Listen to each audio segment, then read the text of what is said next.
ये क्वेश्चन आपके आगे आता है। इस क्वेश्चन में सबसे आगे हमें दिख रहा है कि क्वेश्चन पढ़ते ही आपके दिमाग में कुछ कुछ बातें आ सकती हैं। पहली बात तो ये है कि चार्ज जो है यूनिफॉर्मली डिस्ट्रीब्यूटेड है, सब कुछ है, तो आप कोई ना कोई जनरल फार्मूला लगाने की कोशिश करेंगे। जनरल फार्मूला लगाने जाएंगे। जनरल फार्मूला के नाम पे आपके पास क्या क्या है? आपके पास रिंग के लिए जनरल फार्मूला के अंदर आपको बस ये पता है कि एक्सियल पॉइंट पे क्या होती है फील्ड। उसके अलावा ना आपने कोई फार्मूला पढ़ा, ना आपने उसके अलावा किसी फार्मूले की डेरिवेशन की। रिंग के अंदर बहुत सारी वेरिएशन हो सकती है, थीटा के अकॉर्डिंग डेंसिटी चेंज हो सकती है, वो ज़्यादा आपने पढ़ रखा होगा, उसके ज़्यादा कुछ नहीं कर रखा। लेकिन क्वेश्चन ऐसा आएगा जो आपने आज तक किया नहीं, तभी तो जो है जेई ब्रेन चेक करता है, तभी तो जेई का नाम है। तो देखो, यहाँ पे सबसे पहली बात तो ये है कि लिखा हुआ है कि ये जो सेंटर से थोड़ा सा डिस्टेंस आर के ऊपर इलेक्ट्रिक फील्ड पूछी गई है। तो यहाँ पे अब आपका प्रेजेंस ऑफ माइंड काम करता है, लेकिन प्रेजेंस ऑफ माइंड से पहले आपका क्या काम करता है? आपका काम करता है डर। डर किस बात का कि भाई मैंने तो पढ़ ही नहीं रखा, कहीं कहीं पढ़ नहीं रखी ना जो चीज़, उसके अंदर आदमी पहले दिमाग लगाने से ज़्यादा कैलकुलेशन करना शुरू कर देता है। और ये ज़्यादा हाई फाई क्वेश्चन नहीं लग रहा देखने में, क्योंकि लिखा हुआ है थोड़ी सी आर डिस्टेंस पे ही है, कोई थीटा पीटा एलिमेंट ले लेंगे, इंटीग्रेट कर देंगे, आखिर में अप्रोक्सीमेशन लगा देंगे जैसे डाइपोल वगैरह में होती है। देखने में तो डाइपोल भी लगे भाई छोटा डिस्टेंस है, ये है वो है, लेकिन आखिर में जाके छोटी मोटी अप्रोक्सीमेशन लगा देते, आंसर आ जाता है। तो यहाँ पे भी यही कोशिश करो। आप यहाँ पे क्या करो कि आर डिस्टेंस पे आप ओरिजिन मान लो, यहाँ पे ओरिजिन मान लो, थोड़ा सा आगे करो, इसका जनरल पॉइंट लिखो। जनरल पॉइंट लिखने के बाद उसका डिस्टेंस यहाँ से लो, उसका यहाँ से डिस्टेंस लेने के बाद जो इलेक्ट्रिक फील्ड आई उसका कंपोनेंट लो और उसका फंक्शन बनाओ। यहाँ पे जो चार्ज क्यू है उसको डी थीटा के टर्म में लिखो, डी थीटा लेमडा ये सब पुट करो। आखिर में ना आपके पास एक ऐसा फंक्शन बन जाएगा, बहुत प्यारा फंक्शन बन रहा है। वो फंक्शन बन रहा है cos theta upon A minus cos theta. अब ये ए क्या है? ए है small R upon capital R. ये फंक्शन बन रहा है। लेकिन अब आप नोटिस करोगे या फिर आपको जब आप आधा एक घंटा इसमें लगाओगे तब आपको समझ में आएगा ये नॉन इंटीग्रेबल फंक्शन है। इसका इंटीग्रेशन एग्जिस्ट ही नहीं करता, या एग्जिस्ट तो करता है, ऑफ कोर्स एग्जिस्ट करता है, लेकिन हमारे पहुंच के बाहर है। यानी कि मैथमेटिकल वैल्यू का जो प्रूफ था उसके अंदर आप से कुछ नहीं हो सकता। उसके अंदर फंक्शन बनाओ, 10-15 मिनट इस क्वेश्चन पे ख़राब करो, दिमाग ख़राब करो और क्वेश्चन को छोड़ दो। ये क्वेश्चन जो है बैठ के पेपर में करने के लिए नहीं बना है। ऐसा बिल्कुल सोच आएगी आपके दिमाग में, जो बिल्कुल ही गलत है। क्योंकि अगर आपसे नहीं बन रहा तो इसका ये मतलब नहीं है कि क्वेश्चन ख़राब है। क्वेश्चन ख़राब हो सकता है, आप चाहो तो छोड़ दो, लेकिन फिर आपको बाकी क्वेश्चन करने हैं उसके अकॉर्डिंग। लेकिन एक बच्चा जिसने हल्का सा दिमाग दौड़ा दिया, और दिमाग उसने कैसे दौड़ाया? उसने पेन उठाने की बजाय अपना दिमाग उठाया और उसने दिमाग दौड़ाना शुरू किया। दिमाग दौड़ाने उसमें क्या देखा कि देखो, ये जो आर डिस्टेंस है ना यहाँ से, इसको आप नोटिस करो कि रिंग को आप थोड़ा सा घुमा दो।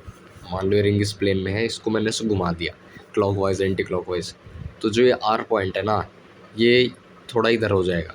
और इसको आर को भी घुमा दो, मतलब यूँ मान लो कि जो अंदर वाला आर है ना, इसको आप ऐसे घुमा देते हो। ये ऐसे वेक्टर है स्मॉल आर वेक्टर, इसको आपने ऐसे कर दिया, तो क्या कोई फ़र्क पड़ा?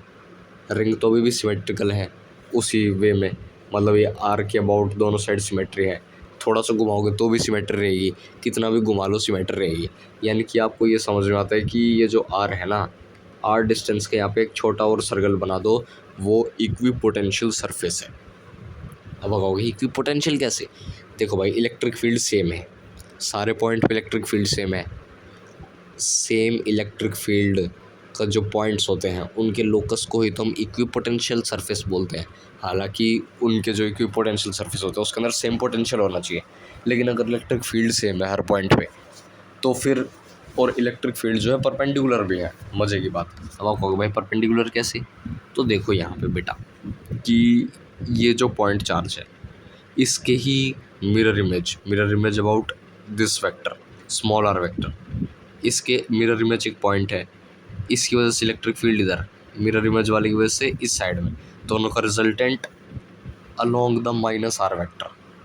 ठीक है, सेम फॉर दिस केस, यहाँ और यहाँ इसका प्लस आर वेक्टर, यानी आपको दिख रहा है आर वेक्टर के अलॉन्ग ही खेला जा रहा है जो भी खेला जा रहा है। मतलब कि आर वेक्टर के परपेंडिकुलर ही हमारी नेट इलेक्ट्रिक फील्ड आएगी। तो यहाँ पे जो पूरा का पूरा हमारा छोटा सर्कल बनेगा वो एक इक्विपोटेंशियल सरफेस है, क्योंकि उस सरफेस के परपेंडिकुलर है इलेक्ट्रिक फील्ड और इलेक्ट्रिक फील्ड की वैल्यू भी सेम है। तो ये हमारा क्लियर हो जाता है, यहाँ पे कोई इफ एंड बट नहीं रहता। तो आप सोचोगे अच्छा इक्विपोटेंशियल सरफेस है, यानी कि ये जो पार्टिकल है ये जब भी इसको हम मूव कर देंगे या रेस्ट पे छोड़ेंगे तो ये जो पार्टिकल है ये इस इक्विपोटेंशियल सरफेस के अबाउट घूमता रहेगा और इसकी एनर्जी कंजर्व रहेगी। तो देखो यहाँ पे एक मज़े की बात ये है कि ये इक्विपोटेंशियल सरफेस तो है, लेकिन जस्ट इसके अंदर ऐसा सरफेस है जहाँ पे इससे भी कम एनर्जी है। इसको आप इस टाइप से समझ सकते हो कि ये एक उल्टा कोन रखा है। एक कोन होता है उसको आपने इन्वर्ट कर दिया और उस कोन को इन्वर्ट करने के बाद उसकी पेरीफेरी के ऊपर या उसके किसी भी हाइट के ऊपर जाके आप एक सर्कल में घूम रहे हो। तो अगर आपने वहाँ पे रेस्ट्स पे छोड़ा किसी भी चीज़ को तो वो सीधा नीचे आएगा एपेक्स के ऊपर। समझ रहे हो मैं क्या कहना चाह रहा हूँ? ये कोन मान लो, इस कोन के अंदर यहाँ पे कोई भी ऑर्बिट ले लो, ठीक है। तो अगर यहाँ पे कोई भी चीज़ रेस्ट पे छोड़ी तो वो सीधा नीचे गिर जाएगी। इस चीज़ को इसी ऑर्बिट में रखने का एक ही विकल्प है, इसको वेलोसिटी दे दो। तो मान लो हमसे ये ना कह के इलेक्ट्रिक फील्ड क्या है, ये पूछ लेते कि इसके अंदर क्या वेलोसिटी दें कि यहाँ पे ये रोटेशन हमारी करता रहे, या ऐसी क्या वेलोसिटी दें, या फिर यूँ ही कह दिया होता कि मान लो भाई ये ऐसे ऐसे रिंग है, इस रिंग के अंदर ना ये एक पार्टिकल है वो वी वेलोसिटी से स्मॉल आर रेडियस का जो है ना एक सर्कल के अंदर चक्कर काट रहा है। तो बताओ वी की वेलोसिटी क्या होगी in terms of these things. तो वहाँ पे सेम क्वेश्चन बस थोड़ा और कॉम्प्लिकेटेड कर दिया गया। जो भी क्वेश्चन छोटा दिख रहा है वो थोड़ा और इतना भी किया जा सकता है ताकि बच्चे देख के डरें और कट ऑफ को नीचे लेके जाया जा सके, ठीक है। तो यहाँ पे आप ये नोटिस करोगे कि वेलोसिटी का अप्रोच क्या है कि फोर्स निकालोगे इलेक्ट्रिक फील्ड से, फोर्स को सेंट्रीपिटल फोर्स के बराबर कर दोगे और आंसर निकाल लोगे, ठीक है। लेकिन यहाँ पे जो सबसे बड़ा एम्बिगुअस मुद्दा है वो ये है कि भाई इलेक्ट्रिक फील्ड निकाले कैसे, क्योंकि हमें दो ही तीन चीज़ें पता है। एक तो हमें पता है मैथमेटिकल अप्रोच, एलिमेंटल लो इंटीग्रेट करो, उसमें हम ख़त्म हो चुके हैं। दूसरा हमें याद होता है जो चीज़ें याद हमने देखा, तो भाई ना हमें इसका रिज़ल्ट याद, ना हमने आज से पहले इसका क्वेश्चन देखा ऐसा, आज से पहले ऐसा क्वेश्चन देखा है जिसके अंदर छोटा सा distance in the plane of the, अगर ये आउट ऑफ द प्लेन कहता, रिंग के प्लेन के बाहर तो हमने खूब देखे क्वेश्चन, खूब क्वेश्चन किए, लेकिन भाई उस रिंग के बाहर जो क्वेश्चन है ना उसका स्टैंडर्ड रिजल्ट सबने याद कर रखा है। और जो सबने याद कर रखा है वो अगर पूछ लिया तो फ़र्क ही क्या सब में और एक एलीट बच्चे में। तो उस फ़र्क को लाने के लिए क्वेश्चन बनाया गया है।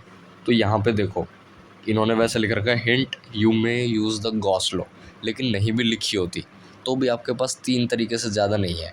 याद किया हुआ है भाई, याद भी चलो नहीं मानता मैं, मैथमेटिकल अप्रोच या गॉस लॉ, इसके अलावा आपको कुछ नहीं पता, ठीक है। तो आप यहाँ पे गॉस लॉ लगाएंगे। तो गॉस लॉ के लिए सबसे पहले चाहिए आपको इक्विपोटेंशियल सरफेस। वो क्वेश्चन की स्टार्टिंग में हमने पहचान लिया है कि एक छोटा सा सर्कल होगा, लेकिन वहीं बात आती है भाई, हमने देखा कि जो सर्कल है ना, इस सर्कल के अंदर एक छोटा सर्कल है, इस सर्कल के अंदर जो भी पॉइंट आ रहे हैं उनका पोटेंशियल सेम है, लेकिन इक्विपोटेंशियल सरफेस के लिए हमें सरफेस चाहिए, 3D में चाहिए कोई चीज़, 3D ऑब्जेक्ट बनाना पड़ेगा, एक ऐसा ऑब्जेक्ट जिसकी कोई वॉल्यूम हो, तभी तो उसको हम सरफेस बनाएंगे। एक जो है क्यूब ही इक्विपोटेंशियल सरफेस बन सकता है, एक जो क्लोज्ड वॉल्यूम कंसिस्ट करने वाला जो ऑब्जेक्ट है वही पोटेंशियल सरफेस बन सकता है, वो गॉसियन सरफेस, सॉरी। तो गॉसियन सरफेस बनाने के लिए ये सारा आप खेल जो चल रहा है नहीं प्लेन में चल रहा है, तो इसको प्लेन से आपको कुछ भी करके 3D में लेके जाना पड़ेगा। ये आपको एक इन अभी तक जो भी सॉल्व किया उससे समझ में आया, क्योंकि देखो अब मैथमेटिक्स से आप कुछ कर नहीं पा रहे, गॉस लॉ के अलावा आपके पास कोई तरीका नहीं है। गॉस लॉ के अंदर जो पहली चीज़ थी कि इक्विपोटेंशियल सरफेस ढूंढा जाए, तो वहाँ पे आपने लोकस निकाल लिया एक छोटा सर्कल। बस अब यहाँ पे दिक्कत क्या है, एक तो आपको चार्ज इन निकालना है। तो देखो चार्ज इन आप निकालने की कोशिश करोगे तो आप कैसा सरफेस ले सकते हो। एक दिमाग में ये ख्याल आता है कि हमने ये पढ़ा है कि जो रिंग है ना, रिंग के आसपास एक डोनट देखा है, एक वो लो रिंग लो या कोई भी एक रॉड टाइप लो, रॉड के दोनों एंड्स को मिला दो तो जो वो शेप बनेगी ना उसको हम डोनट शेप बोलते हैं। या जो रिंग है, कोई भी रिंग ले लो, रिंग की जो थिकनेस है वो काफ़ी ज़्यादा बढ़ा दो तो वो डोनट शेप बन जाएगी। तो हमने ये पढ़ा है कि जो रिंग होती है ना उसके अक्रॉस जो डोनट शेप होती है वो इक्विपोटेंशियल सरफेस होता है। अब आप कहोगे भाई ये कहाँ पढ़ लिया हमने कि इक्विपोटेंशियल सरफेस डोनट शेप होती है, तो आप खुद सोचो। लेकिन वो उसी केस के अंदर जहाँ पे डोनट का रेडियस बहुत कम है, यही तो यहाँ पे एम्बिग्विटी का मुद्दा है। क्योंकि मान लो आपने ये एक रिंग देखी, रिंग के अंदर एक ऐसे आपने सरफेस ले लिया सिलेंडर, ठीक है। तो ये रिंग का जो सरफेस है इसको आप और जूम आउट करो तो आप देखोगे ये कैसे है, इस टाइप से। इसको अब और जूम आउट करो तो ये लगभग स्ट्रेट बच जाएगा। और जब ये आपने इसको इतना जूम आउट कर दिया और यहाँ पे सरफेस भी इतना छोटे से रेडियस का ले लिया, तो जो दूसरा एंड था इसका डायमेट्रिक एंड, या कोई ऊपर था कोई नीचे था, वो ऑलमोस्ट इन्फिनिटी पे है। क्यों? क्योंकि आपने इन्फाइनाइट टाइम जूम कर दे कोई इमेज, तो जो आपका पहले नॉर्मल डिस्टेंस था अब वो इन्फाइनाइट डिस्टेंस बन गया। तो यहाँ पे आप इन्फिनिटी टाइप की या इनफाइनाइट रॉड की वजह से जो इलेक्ट्रिक फील्ड होती है उस टाइप की चीज़ें लगा सकते हो। लेकिन फिर वही बात भाई, वो तो तब है जब स्मॉल आर जो है ना वो पेरीफेरी से नापा जाए। मान लो यहाँ पे ये क्वेश्चन होता है कि जो स्मॉल आर है ना ये सेंटर से नहीं पेरीफेरी से है, तो आपको इलेक्ट्रिक फील्ड निकालें तो आप क्या करते? तो आप ये वाला फॉर्मूला लगाते, यहाँ पे आप गॉसियन सरफेस लेते एक डोनट की शेप टाइप की, या यूँ मान लो सोलेनॉइड की, सोलेनॉइड टोरॉइड, टोरॉइड शेप जो होती है, टोरॉइड शेप मतलब कि आप सोलेनॉइड को कवर कर दो, सोलेनॉइड को घुमा के उसी के एंड से जोड़ दो। सोलेनॉइड लीनियर होता है, टोरॉइड सर्कुलर हो गया। तो आपने उसको ले लिया सर्कुलर टोरॉइड शेप को एज अ गॉसियन सरफेस, तो आप सब कुछ निकाल सकते हो, इलेक्ट्रिक फील्ड निकालो प्यार से और आ भी जाएगी। और जो बहुत आसान भी है उसका रिज़ल्ट सेम आएगा, जो होता है एक सर्कुलर वायर की वजह से, इनफाइनाइट सर्कुलर वायर की वजह से उसके आर डिस्टेंस पे बिल्कुल सेम रिजल्ट आएगा। तो देखो हमने वो चीज़ देख ली, लेकिन वो यहाँ पे पूछ नहीं रखा। अभी हम सब कुछ डिस्कस करते हुए चल रहे हैं, पूरे क्वेश्चन की ऑटोप्सी कर रहे हैं, पूरे टॉपिक की ऑटोप्सी कर रहे हैं, ठीक है। तो यहाँ पे ये हुआ नहीं, तो हमें अभी तक ये समझ में आ गया कि भाई ये रिंग का प्लेन जो है ना, इस रिंग के प्लेन के अंदर एक छोटा सर्कल है, वो इक्विपोटेंशियल सरफेस बन रहा है हमारा। तो अब इसके आगे क्या करें? क्योंकि हमें पता है भाई पोटेंशियल सरफेस के अंदर ना सारे पॉइंट्स का पोटेंशियल सेम होता है, लेकिन यहाँ पे हो नहीं रहा। तो अब अपना दिमाग फिर दौड़ाओ। आपको 3-4 पॉइंट पता चल रहे हैं। पहला कि 3D में लेके जाना है, 3D में लेके जाने के लिए एक्स वाई प्लेन मान लो, तो आपको Z perpendicular to the plane of the ring आपको कुछ ना कुछ करना पड़ेगा। उसके अंदर कुछ ना कुछ करने में ना आपको ये पता है कि इलेक्ट्रिक फील्ड आएगी, क्योंकि आप गॉस लॉ लगा रहे हो। गॉस लॉ के अंदर इलेक्ट्रिक फील्ड आएगा और एरिया आएगा। अब सरफेस आप खुद मान रहे हो तो एरिया तो आप निकाल लोगे, एरिया में दिक्कत नहीं है, आपको इलेक्ट्रिक फील्ड में दिक्कत है, ठीक है। तो अब आप मेरे को बताओ, आपको प्लेन के बाहर भी जाना है, आपको इलेक्ट्रिक फील्ड भी पता होनी चाहिए। तो अब आपका याद किया हुआ काम आएगा, रिंग के एक्सियल पोजीशन के ऊपर कोई भी पॉइंट पे इलेक्ट्रिक फील्ड कैसे निकालते हैं उसका फॉर्मूला होता है, उसको भी यहाँ पे यूज़ करा जा सकता है। अब कहोगे भाई वो कैसे, वो तो एक पॉइंट पे होती है। तो मेरे भाई ये बताओ कि जो एक्सियल पॉइंट है, ठीक है, ये एक्सिस है, इस एक्सिस से बिल्कुल थोड़े से डिस्टेंस पे जो इलेक्ट्रिक फील्ड होगी वो तो यहीं पे ही होगी ना, जो एक्सिस पे है। एक्सिस है, एक्सिस से थोड़ी सी दूरी पे भी वही इलेक्ट्रिक फील्ड है जो एक्सिस के ऊपर है। क्यों? आप कहोगे क्यों? क्योंकि भाई इलेक्ट्रिक फील्ड जो है ना वो कॉन्टीन्यूस फंक्शन होता है। हमने यहाँ पे मैथ घुसा दी है। कोई भी चीज़ जस्टिफाई ना कर पा रहे हो फिजिक्स के अंदर तो सीधा मैथमेटिकल आंसर दे दो उसका, आगे वाला तुरंत चुप हो जाएगा। वो ये है कि देखो इलेक्ट्रिक फील्ड कॉन्टीन्यूस फंक्शन होती है। हमने बहुत बहुत छोटा एलिमेंट लिया है, और हमने नहीं लिया, क्वेश्चन वालों ने दे रखा है R is very very small then capital R. तो यहाँ पे जो ये फ़ायदा है अप्रॉक्सीमेशन का वो उठाया जाएगा। बिना अप्रॉक्सीमेशन के आप कुछ भी नहीं कर सकते कैलकुलेट। तो यहाँ पे आपने छोटी सी अप्रॉक्सीमेशन का फ़ायदा उठाया और आपने एक्सिस के थोड़ा सा साइड में लेके आर को ले लिया, और एक्सिस जो है उसका डिस्टेंस आपने यहाँ से चाहो तो बहुत ज़्यादा भी ले लो, बहुत कम भी ले लो, लेकिन ज़्यादा लोगे तो आपको ही दिक्कत आएगी। क्योंकि ये जो इलेक्ट्रिक फील्ड है ना, इलेक्ट्रिक फील्ड आप, चलो पहले ज़्यादा बात नहीं करते, ज़्यादा जल्दी आगे बढ़ रहा हूँ मैं, आराम आराम से सोचते हैं। तो आपने एक्सिस के ऊपर यहाँ पे पॉइंट ले लिया, मान लो यहाँ पे पॉइंट ले लिया, यहाँ पे आपको इलेक्ट्रिक फील्ड पता है, तो आपको यहाँ पे भी पता है, यहाँ पे भी पता है, यहाँ पे भी पता है, यहाँ पे भी पता है, और स्मॉल आर डिस्टेंस तक पता है। ये डायग्राम में बड़ा दिख रहा है, एक्चुअल में बहुत बहुत छोटी चीज़ है, बहुत छोटी जगह है। तो आपको इस पूरे एरिया की जो ऊपर है, इस पूरे की इलेक्ट्रिक फील्ड पता है, किसकी वजह से? रिंग की वजह से, ठीक है। और ये आपने बना लिया एक छोटा सा सिलेंडर टाइप या फिर एक डिस्क जिसकी थोड़ी सी थिकनेस है, ठीक है। यहाँ पे अब क्या किया आपने, डिस्क बनाई जिसकी थिकनेस है, तो उसका जो ऊपर वाला सरफेस है, ये ऊपर वाला सरफेस के थ्रू हमारी इलेक्ट्रिक फील्ड हमें पता है। अब यहाँ पे आते हैं दूसरा सवाल कि भाई ऊपर का पता चल गया, अब नीचे क्या करें? तो देखो भाई, दो तरीके हैं यहाँ पे अब सोचने के। पहला बताता हूँ मैं, जो इंट्यूटिव है। इंट्यूटिव ये तरीका है कि ऊपर भी ऐसे सरफेस, नीचे भी सरफेस, और यहाँ पे पूरा का पूरा प्लेन मान लो ऐसे डिस्क का, और डिस्क के प्लेन के अंदर एक छोटा सा रिंग मान लो, और इस रिंग को ऊपर भी नीचे भी एक्सपेंड टाइप कर दो। ये डायग्राम के ऊपर मत जाओ, भावनाओं को समझो। ये डिस्क रिंग, मतलब समझ पा रहे हो कि मैं क्या बनाना चाह रहा हूँ? इसके अपने दिमाग में इमेजिन करो, एक प्लेन के अंदर 3D के अंदर, वो प्लेन के अंदर हमारी एक रिंग है, प्लेन के रिंग के बीच के अंदर एक सिलेंडर रखा है, सिलेंडर को हमने इतना कंप्रेस कर दिया कि वो ऑलमोस्ट प्लेन के अंदर बन गया है। तो वो कैसा दिखेगा, उसी को आपको इमेजिन करना है, अपनी इमेजिनेशन को बहुत बहुत ज़्यादा स्ट्रॉन्ग करना है। तो ये इमेजिनेशन को स्ट्रॉन्ग करने के बाद आपने बना लिया कि हाँ भाई, ये एक सिलेंडर बनेगा, और सिलेंडर जो है रिंग के आसपास बनेगा, और ये सिलेंडर जो है ये गॉसियन सरफेस की तरह बिहेव करेगा। क्यों? क्योंकि देखो, लेटरल जो जगह है, lateral surface of the cylinder है, उसके अक्रॉस आपको इलेक्ट्रिक फील्ड निकालनी है। अब आपको भाई वो कैसे? क्योंकि देखो, हमने अभी ये देखा कि आर वेक्टर के अबाउट रेडियली इनवर्ड आएगी इलेक्ट्रिक फील्ड हर पोजीशन पे। देखो, सोचो, हर पोजीशन पे जो इस सिलेंडर के अंदर है, लेटरल सरफेस पे, वहाँ पे जो इलेक्ट्रिक फील्ड की डायरेक्शन है वो रेडियली इनवर्ड है, और सेम भी है वैल्यू। यानी कि यहाँ पे हमारे दो बहुत तगड़े काम हो गए। पहला डॉट प्रोडक्ट था, ठीक है, एरिया वेक्टर और इलेक्ट्रिक फील्ड वेक्टर दोनों के बीच का एंगल 0, डायरेक्टली डॉट प्रोडक्ट, कोई कॉस थीटा पीटा की कोई चक्कर नहीं। चलो वो तो फिर भी सेकेंडरी है। जो प्राइमरी रीज़न है वो ये कि एरिया हमें पता है, लेटरल सरफेस एरिया बहुत आसान है सिलेंडर का निकालना। दूसरा, इलेक्ट्रिक फील्ड कांस्टेंट है, यानी इंटीग्रेशन के बाहर निकाल ली जाएगी। भाई इससे ज़्यादा क्या चाहिए? ऐसी इलेक्ट्रिक फील्ड मिल जाए जो कांस्टेंट हो और एरिया के बाहर निकल जाए इंटीग्रेशन के अंदर। यही तो होता है गॉस लॉ के अंदर। तो ये हमारा काम हो गया है इसके अंदर। फिर बाकी कि भाई देखो, गॉसियन सरफेस जो बनाई है इसके अंदर तो कोई भी चार्ज नहीं है, यानी कि नेट जो फ्लक्स है वो ज़ीरो होगा। तो भाई नेट फ्लक्स ज़ीरो होगा, अब वो कैसे करें? तो देखो, ध्यान से देखें, तो जो लेटरल सरफेस है उसके अंदर रेडियली इनवर्ड है इलेक्ट्रिक फील्ड, ठीक है।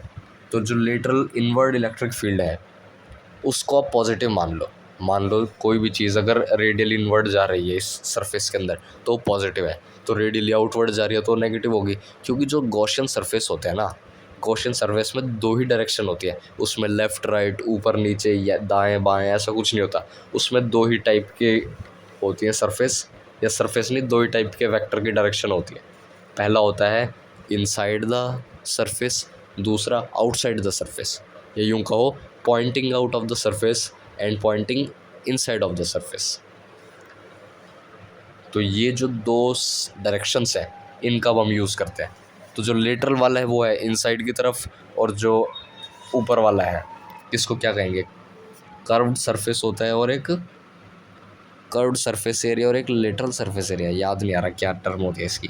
मतलब जो भी है, ये ऊपर ढक्कन टाइप वाला एरिया और जो साइड वाला घुमाने वाला एरिया है, ये दो टाइप के हैं। तो आपको दोनों पता है, और दोनों के क्रॉस इलेक्ट्रिक फील्ड भी पता नहीं है, मतलब एक पता लगानी है, दूसरी पता है। तो चार चीज़ें चाहिए थी हमें, चार में से तीन नोन है, तो एक नोन आराम से निकाल सकते हैं। तो अब यहाँ पे काम शुरू करते हैं। इलेक्ट्रिक फील्ड, ये इलेक्ट्रिक फील्ड क्या है? एक रिंग के अंदर एक्सियल पोजीशन पे क्या होती है इलेक्ट्रिक फील्ड, वो निकाल लिया हमने, ठीक है।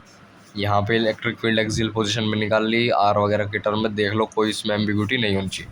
फिर उसको दे माना यहाँ पे पुट, ठीक है। तो इलेक्ट्रिक फील्ड आ गई एक्सियल पोजीशन पे।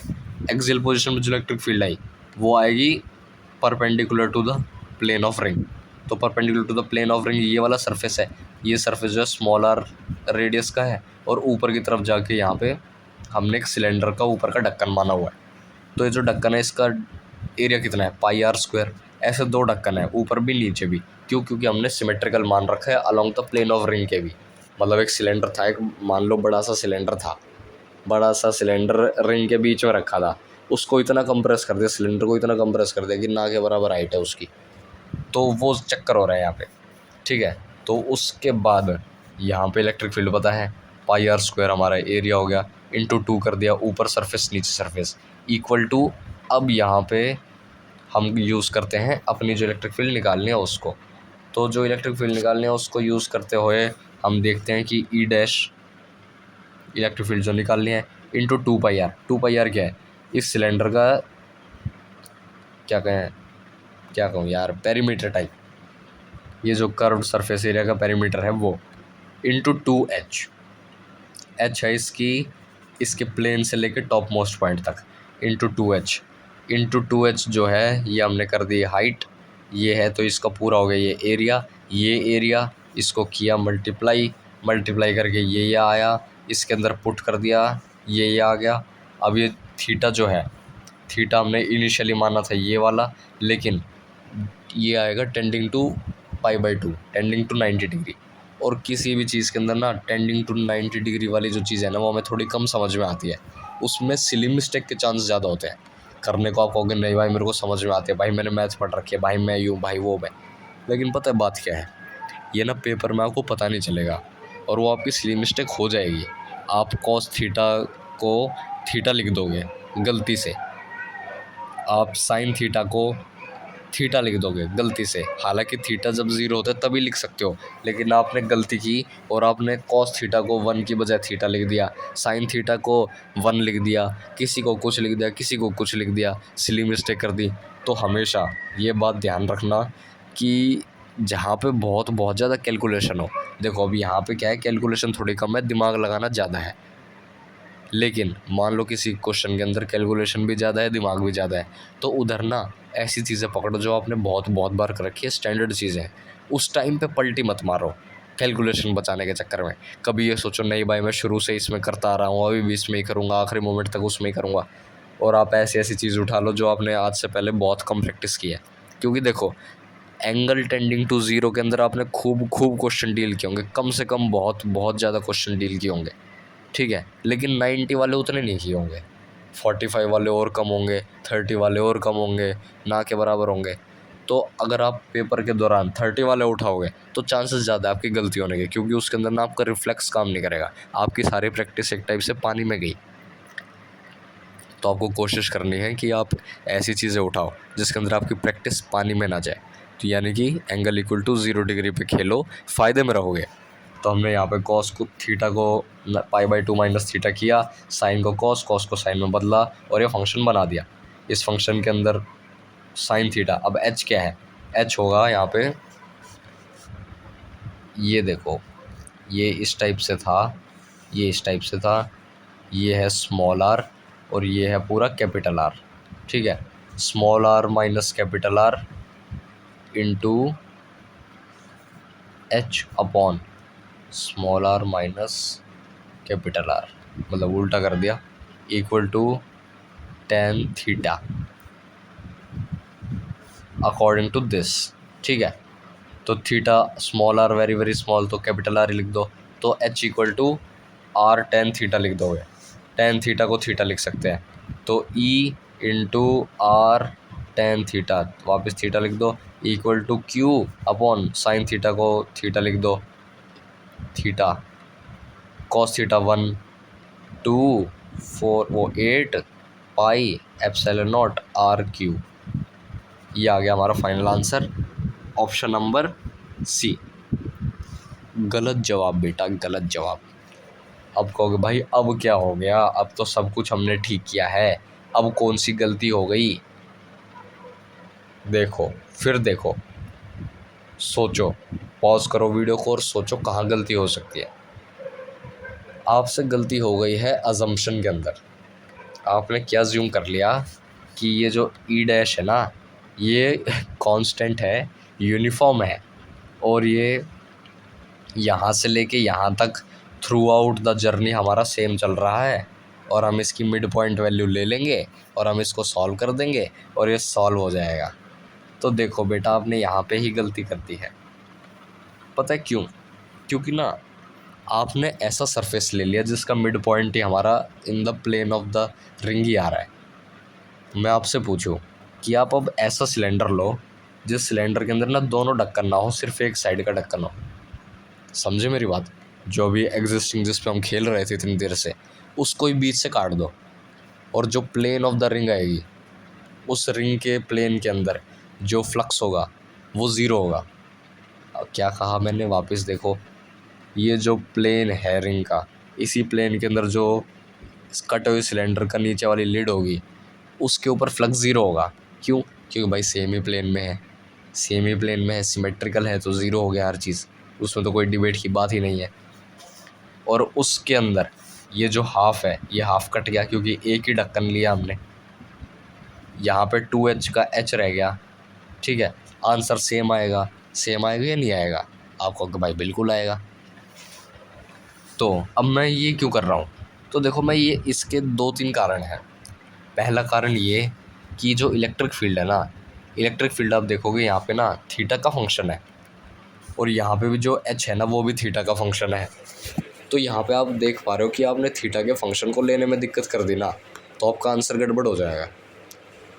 आंसर गड़बड़ आपका कैसे हो सकता है? आपका आंसर गड़बड़ हो सकता है फैक्टर के अंदर।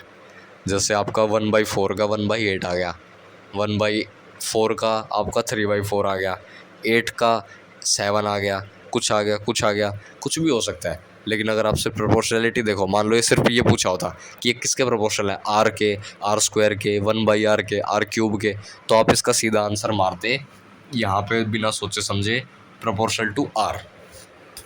अब आप कहोगे भाई प्रोपोर्शनल टू आर हम सीधा आंसर कैसे मार दें? तो देखो, इसके बहुत सारे कारण हैं, और इसका जो सबसे मेन कारण है वो तो यही है भाई, मैथमेटिकल सब कुछ सॉल्व किया हमने इलेक्ट्रिक फील्ड का गॉस लॉ से, और हमें पता चला इलेक्ट्रिक फील्ड जो है प्रोपोर्शनल टू आर आ रही है एक छोटे से डिस्टेंस के ऊपर। ठीक है, तो आपने यहाँ पे प्रोपोर्शनल टू आर वाली चीज़ दे मारी। अब यहाँ पे हमारी ये प्रोपोर्शनलिटी का अगर क्वेश्चन होता तो भी हम इसको कर लेते। तो चलो मुद्दे से नहीं भटकते, मैं यहाँ पे जो वापस आ रहा था, तो मैं कहूँगा कि ये गलत क्यों है। देखो, ये यूँ गलत है क्योंकि ना यहाँ पे electric field proportional to theta थी, और थीटा की वैल्यू ना यहाँ पे जाके थीटा है। उससे पहले यहाँ थीटा/5 थी, थीटा/2 थी, थीटा थी, ऑलमोस्ट 0 डिग्री थी, फिर एक्यूरेट 0 थी, फिर बढ़ती गई नेगेटिव के अंदर, ऐसे ऐसे चल रही थी। लेकिन आपने पता क्या माना? आपने माना कि नहीं, इलेक्ट्रिक फील्ड की जो वैल्यू है ना वो हर जगह पे थीटा के हिसाब से ही चलेगी।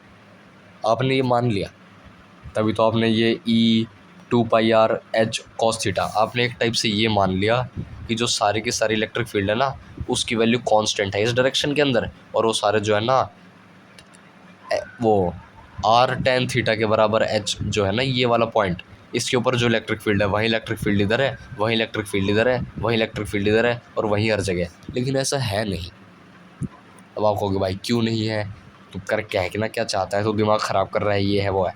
तो देखो भाइयों, मैं ये कहना चाह रहा हूँ कि जो ई डैश है ना, ई डैश को हमें निकालना है एक्चुअली में in the plane of the ring. ठीक है, एक्चुअल मकसद ये है हमारा, हमें जो सारे प्लेन के बाहर जाना, सरफेस लेना, ये है वो सब हम कर रहे हैं आंसर निकालने के लिए। बट एट द एंड जो हमसे पूछा गया है वो केवल और केवल ये है कि मेरे को प्लेन के अंदर इलेक्ट्रिक फील्ड की वैल्यू बताओ, आंसर वो मार्क करके आओ। तो उस इलेक्ट्रिक फील्ड की वैल्यू लगाने के लिए हम क्या करेंगे कि हम ऐसी सरफेस चूज़ करेंगे जिसके ऊपर इलेक्ट्रिक फील्ड सब कुछ पता हो। हमने पता कर ली, हमने बना ली, लेकिन ना वहाँ पे हमने ये ध्यान नहीं किया कि जो इलेक्ट्रिक फील्ड है ना वो थ्रू आउट कॉन्स्टेंट नहीं है, वो इस पॉइंट पे जो है ना सबसे कम है और इस पॉइंट पे सबसे ज़्यादा, और थीटा का फंक्शन भी है। तो मेरे को बताओ, कोई चीज़ यहाँ से यहाँ डिपेंड कर रही है या वेरी कर रही है, तो आप किस पॉइंट के अबाउट उसको लोगे एवरेज के रूप में? जैसे मैं पूछता हूँ कि आमतौर पे जैसे आप ये करते हो, एक वॉल है, वॉल के ऊपर आपको टोटल फोर्स निकालनी है एक लिक्विड की वजह से, और लिक्विड की जो डेंसिटी है वो रो है और H हाइट है, ये है वो है। तो आप क्या करते हो? आप क्या इंटीग्रेट करते हो 0 से लेके आखिरी तक? इंटीग्रेट आप चाहो कर सकते हो, लेकिन उसका एक स्टैंडर्ड रिजल्ट आता है जो आमतौर पे हम याद कर लेते हैं। और वो जो रिजल्ट है वो क्या है कि मिड पॉइंट पे जो है प्रेशर, वही प्रेशर को मल्टीप्लाई कर दो टोटल एरिया से, आपका आंसर आ जाएगा। तो वहाँ पे मैं पूछना चाह रहा हूँ, मान लो कोई बच्चा कहे भाई प्रेशर क्या है, रो जी एच है, रो जी एच प्रेशर है बॉटम मोस्ट पॉइंट के ऊपर, उसको मल्टीप्लाई कर दो टोटल एरिया से, तो आप देखोगे कि वहाँ पे ना सीधा डबल हो जाएगा फोर्स। 2 का फैक्टर आ रहा है हमारे उसके अंदर, फोर्स के अंदर, लेकिन वो हमें चाहिए नहीं, वो हमारा आंसर गलत है। तो उसको ध्यान में रखते हुए उस एग्जाम्पल को मैं रिलेट करने के लिए बता रहा हूँ कि कैसे एक ऐसी चीज़ जिसको हम मानते नहीं ठीक चल रहा है, वो ठीक नहीं चल रहा होता। तो यहाँ पे जो इलेक्ट्रिक फील्ड है उसको हमने मान तो लिया कि वो एच टेन थीटा, वो आर टेन थीटा के ऊपर जाके मतलब टॉप मोस्ट पॉइंट पे जो है वहीं बीच पे है, लेकिन वो एक्चुअल में ऐसा है नहीं, ये टेन थीटा का फंक्शन है। ठीक है, तो मैं ये बताओ टेन थीटा है तो ऐसी कौन सी पॉइंट है जहाँ पे हम ले तो वो एवरेज आ जाएगी, क्योंकि अल्टीमेटली ना आप चाहो इंटीग्रेट कर सकते हो, इंटीग्रेट आप करोगे, आप मान लो कि थीटा पे लो एलिमेंट, थीटा के ऊपर जाके एच की बजाय आप डी एच लो, मतलब एच पहले ही छोटा है, उस एच का भी डी एच लो, उस डी एच को लो और इंटीग्रेट करो डी एच मल्टीप्लाई बाई वो, क्या कह रहा हूँ यार मैं, एरिया जो है इसका यहाँ पे एरिया क्या होगा, D H into 2 pi R, ये एरिया हो गया, एरिया इंटू इलेक्ट्रिक फील्ड आ गया टेन थीटा में, और डी एच को आप डी थीटा की टर्म में लिखो तो सेक थीटा आएगा, ये फलाना ड्यून ये यो, इंटीग्रेट करो आंसर निकाल लो। लेकिन फिर पता है आपको क्या मिलेगा, एक आखिरी में आपको आखिरी में एक रिजल्ट मिलेगा कि वो जो tan tan theta sec theta वगैरह आप करोगे ना, वहाँ पे आप आखिरी में पता क्या करोगे, एक अप्रोक्सीमेशन लगाओगे, और वो अप्रोक्सीमेशन कौन सी होगी, वो होगी थीटा टेंडिंग टू ज़ीरो। और जैसे ही आप वो करोगे ना, वो सब कुछ पानी में चला जाएगा और एक ही रिज़ल्ट आएगा, वो आएगा मिड पॉइंट। मिड पॉइंट पे वैल्यू एवरेज होगी। अब कहो भाई ये कैसे, तूने बिना इंटीग्रेट किए कैसे जाना, तो देखो यहाँ पे अब आप दूसरा दिमाग लगाओ, आप ये दिमाग लगाओ कि भाई अल्टीमेटली जो ये इलेक्ट्रिक फील्ड है या जो हाइट है, height proportional to tan theta है, ठीक है, और इलेक्ट्रिक फील्ड हम उस हिसाब से निकाल रहे हैं, और हमें इलेक्ट्रिक फील्ड की चाहिए एवरेज वैल्यू। तो एक फंक्शन है वो थीटा से डिपेंड कर रहा है और आपको उसकी एवरेज वैल्यू चाहिए, तो थीटा के ऊपर डिपेंड करेगा वो अगर डायरेक्टली, तो हम कह सकते हैं भाई थीटा बाई टू आंसर आ जाएगा। मान लो मैं कहूँ कि प्रेशर प्रोपोर्शनल टू एच है और ज़ीरो से लेके एच तक प्रेशर चल रहा है, तो बताओ प्रेशर की एवरेज वैल्यू क्या आएगी, तो आप तुरंत कहोगे भाई प्रोपोर्शनल टू एच है, तो यहाँ पे इंटीग्रेट वगैरह करेंगे, लीनियर फंक्शन है, लीनियर फंक्शन का मिड पॉइंट जो होता है वो हमेशा नहीं, लीनियर फंक्शन का जो एवरेज होता है वो हमेशा मिड पॉइंट पे आता है। ये बात बहुत ज़्यादा कॉमन बात है, ये आपको भी समझ में आती होगी। मान लो मैं पूछूं कि ये फंक्शन है linear function x equal to Y वाला, इसके अंदर हाईएस्ट पॉइंट की जो वैल्यू है वो है मान लो कैपिटल X, तो मैं पूछूं एवरेज वैल्यू कहाँ पे आएगी इस पूरे फंक्शन की, हाईएस्ट वैल्यू अगर x है तो x बाई टू कहाँ पे मिलेगा, आप कहोगे x बाई टू पे ही मिलेगा, मतलब एवरेज जो वैल्यू आधी है वो आधे डिस्टेंस पे होगी, क्यों, क्योंकि डिस्टेंस प्रोपोर्शनल टू वैल्यू है। ऐसे यहाँ पे प्रेशर प्रोपोर्शनल टू हाइट है, ऐसे ही यहाँ पे electric field proportional to tan theta है। तो भाई टेन थीटा में तो हम कुछ नहीं लगा सकते, यहाँ तो हमें इंटीग्रेट करना पड़ेगा। तो बाबू यहाँ पे ही तो फ़ायदा है tan theta tending to zero का। टेन का ग्राफ देखो, टेन का ग्राफ जो होता है इस प्रकार का होता है छोटा सा, ठीक है, y equal to zero X equal to zero के अबाउट, वो जो है ऑलमोस्ट स्ट्रेट लाइन है। ये भी नहीं पता, मतलब बिल्कुल ही बेसिक से चल रहे हो तो ठीक है, और अगर थोड़े बहुत समझदार हो, याद कर रखा है, तो आपको पता है टेन थीटा को थीटा लिख देते हैं जब एक्स वो थीटा बहुत बहुत छोटा होता है, तो वहीं कर दो, आर टेन थीटा को आर थीटा लिख दो, आपने थीटा का ही फंक्शन बना लिया। तो एवरेज वैल्यू कहाँ आएगी, मिड पॉइंट पे, मिड पॉइंट मतलब थीटा बाई टू पे, यानी कि H equal to R tan theta by two, या आर टेन नहीं कहना चाहिए, आर थीटा बाई टू आएगा, यानी जो हम यहाँ पे H equal to R tan theta लगा रहे हैं वो एक्चुअल में H equal to R theta by two है। तो यहाँ पे आप इसको करोगे मल्टीप्लाई टू अपॉन थीटा से, और यहाँ पे आप दो का दो काटोगे, चार बनाओगे, थीटा का थीटा काटोगे, और final answer q upon four pi epsilon naught are cube और into small r as a electric field आप प्राप्त कर लोगे, जो है आंसर नंबर ए, जो बिल्कुल आउटराइटली करेक्ट है। तो ये थी इस क्वेश्चन की पूरी ऑटोप्सी। तो देखो यहाँ पे पता है मुद्दे की बात क्या है कि समझाने में टाइम लगता है, और हमने इसके साथ बहुत सारे कॉन्सेप्ट सीखे हैं। पूरी ऑटोप्सी की है गॉस सरफेस की, गॉसियन लॉ की, और इसके अंदर हम क्या क्या वेरिएशन कर सकते हैं। अब यहाँ पे इलेक्ट्रिक फील्ड निकाल लिया है, तो आपसे ये पूछा जा सकता है कि भाई इसको ऑर्बिट करवा रहे हैं, तो ऑर्बिट करवाने के अंदर तो बताओ कि इसकी वैल्यू क्या आएगी ऑर्बिट के लिए वेलोसिटी की, या ये पूछ ले इस पॉइंट पे पोटेंशियल कितना है। तो अब देखो भाई आपको इलेक्ट्रिक फील्ड पता है, ई डॉट डी आर करोगे, इंटीग्रेट करोगे, और ई की वैल्यू आपको आर के फंक्शन में पता है, डॉट डी आर करोगे, ज़ीरो से लेके स्मॉल आर तक लिमिट लगाओगे, तो के वो Q upon Q R square by 2 integration आएगा आर का। क्या कह रहा हूँ यार मैं, ये इलेक्ट्रिक फील्ड है। ई डॉट डी आर करोगे तो आर का आर स्क्वायर बाई 2 हो जाएगा इंटीग्रेशन, फिर Q 4 pi epsilon naught are cube, ये पोटेंशियल आ गया as function of small R. और ये सारी कब हैं चीज़ें, जब small R is very very small then capital R. ठीक है, तो यहाँ पे आपको पोटेंशियल पूछ लिया वो बता सकते हो। यहाँ पे आपसे अब मज़े की बात पता है कहाँ शुरू होगी। मान लो कि ये जो पॉइंट था ना, ये तो प्लेन के अंदर था, ठीक है, प्लेन के अंदर हम सब कुछ खेल रहे थे। मान लो मैं कह दूं कि ये जो सरफेस है ये प्लेन है, प्लेन से ना ये जो प्लेन है इसका रिंग का वो क्या है कि एक्स वाई प्लेन है, और इसका आर है रेडियस, और जो एक पॉइंट के कोऑर्डिनेट हैं, और कोऑर्डिनेट कैसे हैं, मान लो डी या ए कॉमा 0 कॉमा बी, ये कोऑर्डिनेट है। यानी कि ये किस टाइप से है, ये इस टाइप से, यहाँ पे एक पॉइंट ना इस प्लेन में है ना एक्सियल है, ये एक एंगल के ऊपर इंक्लाइन है इससे, और ये थीटा नेग्लिजिबल नहीं है, थीटा अच्छा खासा है। तो अब बताओ यहाँ पे इलेक्ट्रिक फील्ड क्या होगी।